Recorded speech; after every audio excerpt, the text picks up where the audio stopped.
Bonjour. Alors, en commissaire de justice digne de ce nom, nous avons mené nos réflexions et guidé nos travaux à partir d'un constat. Ce constat, ça aurait pu être celui d'une profession qui peine à attirer de nouveaux clients ou son corollaire, des clients qui fuient tant que possible l'intervention du commissaire de justice. Mais, Monsieur le Président, chers consoeurs, chers confrères et Madame, Monsieur, nous avons envie de proposer un constat qui va plus loin. Nous n'avons pas de produit grand public pour nous permettre de nous rendre incontournables dans ce monde toujours de plus en plus digitalisé.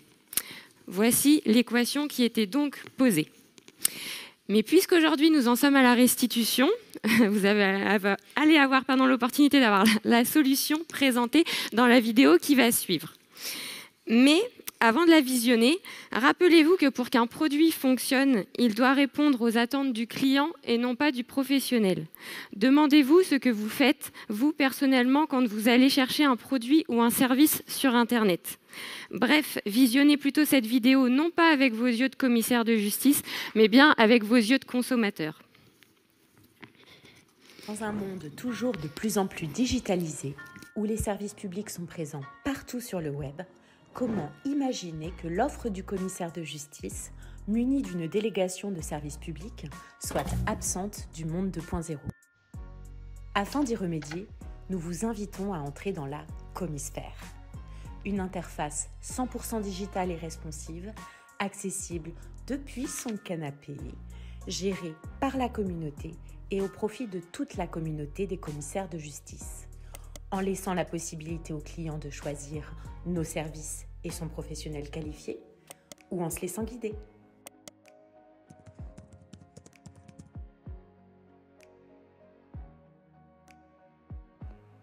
Les services intégrés à cette plateforme vont à l'essentiel et sont personnalisables. Déposer un dossier, avec la possibilité de choisir son recouvrement ou sa signification par exemple, le tout avec des formulaires adéquats et des simulations de coûts. Ainsi, dans le cadre d'un recouvrement judiciaire sur une facture impayée, les formulaires s'adaptent en fonction de la qualité du débiteur ou du créancier.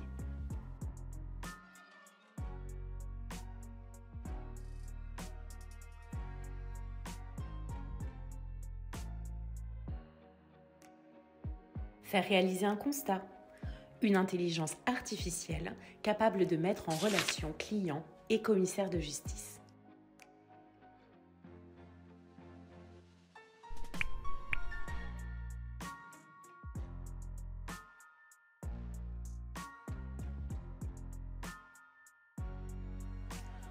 Obtenir une consultation juridique en ligne, le Doctolib des juristes de proximité.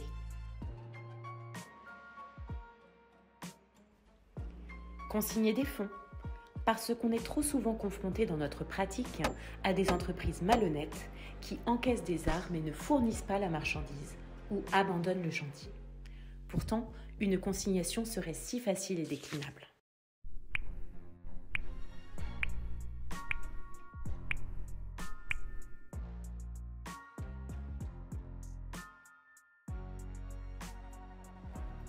Créer son identité numérique, un besoin pour tous, sécurisé par notre rôle de tiers de confiance et qui pourrait également accueillir les consentements aux significations électroniques. Consulter les ventes en cours et permettre d'enchérir sur les meubles, mais pourquoi pas aussi sur les immeubles et faire monter les prix pour le bonheur de nos créanciers.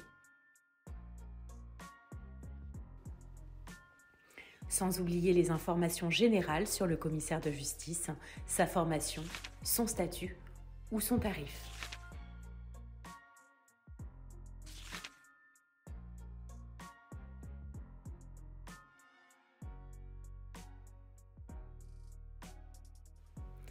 Bref, un outil clair et fiable qui assure à son utilisateur une transparence et une simulation immédiate du coût de revient. Un outil qui donne envie d'acheter les services d'un commissaire de justice. Parce qu'un service acheté, plus un service acheté, plus un service acheté, égale un ensemble de profits qui bénéficient à toute la communauté. L'outil se veut communautaire, unique, générateur d'identité auprès du grand public, pour nous permettre à nous, commissaires de justice, mais aussi finalement à nous tous, justiciables, de gagner ensemble.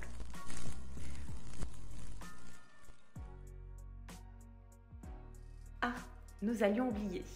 Pour ceux qui avaient suivi la présentation lors du congrès de The Recette pour générer les recettes, oui, les ingrédients, ils sont tous bien repris. En voici le résultat. Un gâteau à partager où tout le monde aura sa part.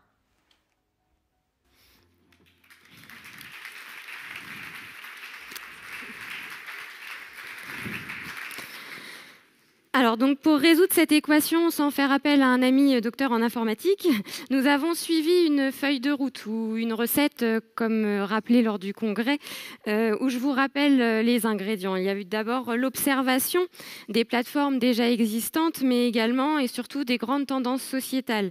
La digitalisation à pas forcer, la nouvelle relation à l'espace-temps, le besoin de flexibilité et de facilité et la nécessité de connaître le prix de revient avant de s'engager. Il y a eu ensuite la personnalisation, franchir la barrière des activités monopolistiques et non monopolistiques pour ne retenir que des services qui sont pertinents ou des services nouveaux, pour rendre plus accessible le commissaire de justice et clarifier son tarif. Tout ça en gardant à l'esprit un objectif, et l'objectif premier, l'intérêt commun, et un indispensable au succès, la facilité d'utilisation pour le client. Alors, nous avons proposé des services issus du monopole, des services nouveaux, mais aussi des services supports qui n'ont pas été présentés dans la vidéo. Alors, si on reprend un par un, donc issus du monopole, nous avons pris l'exemple dans la vidéo le cas d'une facture impayée sans décision de justice. Donc, pour y revenir, nous choisissons déposer un dossier. Bien évidemment, j'ai un impayé sans décision de justice. Je clique, je souhaite un recouvrement judiciaire. J'ai une facture impayée.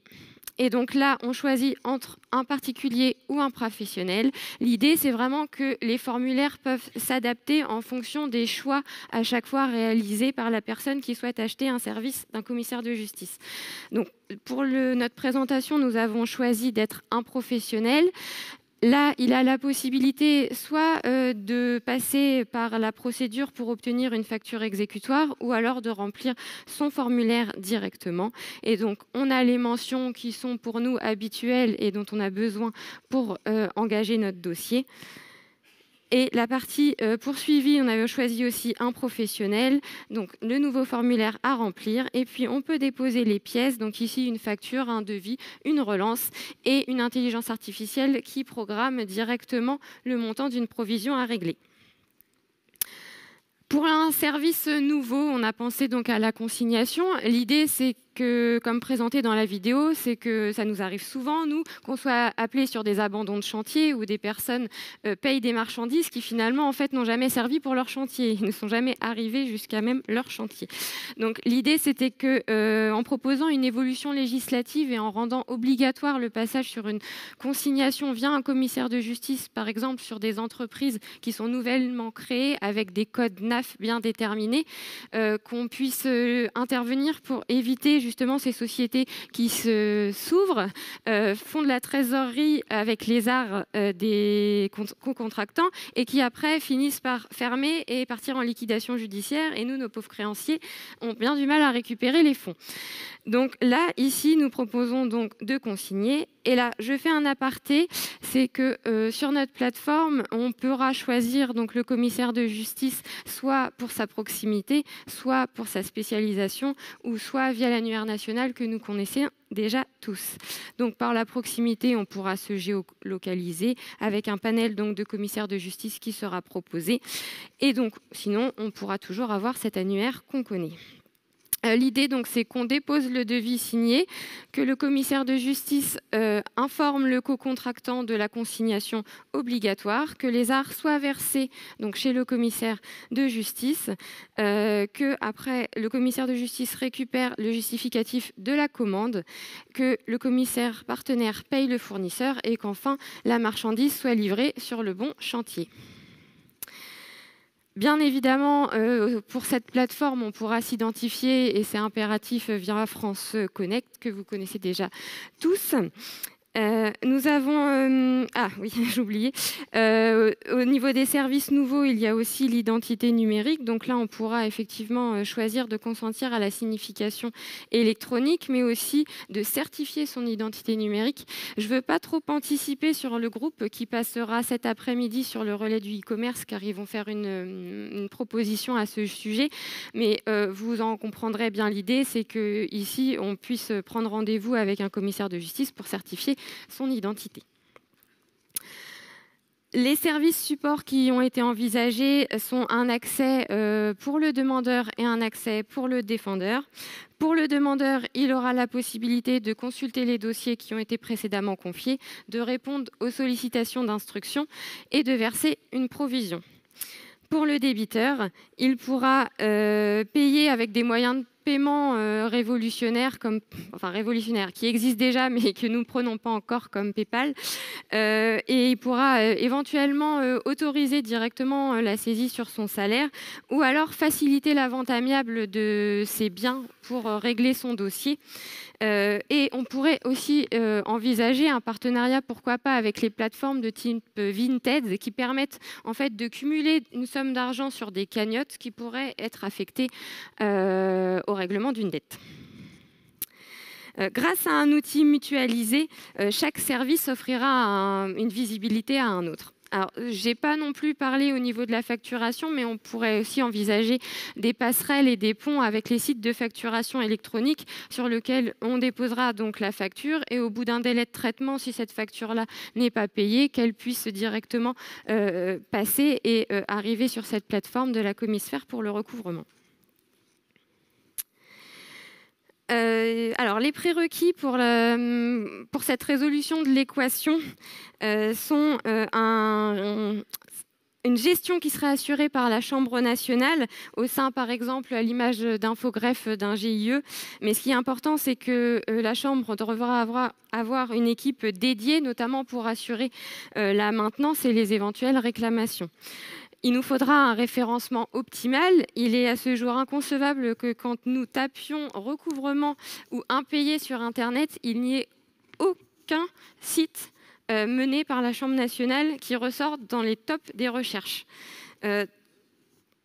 Donc, il faudra assurer une force de frappe avec un référencement qui sera bien évidemment payant, de la publicité et une vraie recherche de politique de recherche de clientèle.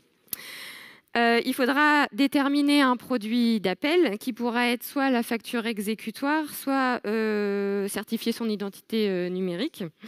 Sans oublier qu'il faudra coller aux transformations en cours et à venir et toujours rester alerte. Donc en étant visionnaire, et là aussi, je n'ai pas envie d'anticiper sur le groupe de cet après-midi qui fera une projection du commissaire de justice en 2040 et 2060. Mais nous avons déjà mon espace santé qui est en train d'arriver. Pourquoi nous n'aurions pas prochainement aussi mon espace juridique avec un croisement avocat, tribunal et commissaire de justice? En conclusion, lors du Congrès national, nous avions évoqué la recette pour générer des recettes. Dans la vidéo, nous avons essayé d'expliquer que 1 plus 1 plus 1 égale beaucoup de profits potentiels pour la profession. Dans ma présentation orale, je vous ai parlé d'une équation à résoudre. Bref, finalement, le fil rouge de tout ça, c'est une question de mathématiques et de calcul entre l'offre et la demande. Ne reste plus qu'à vous dire Eureka et merci.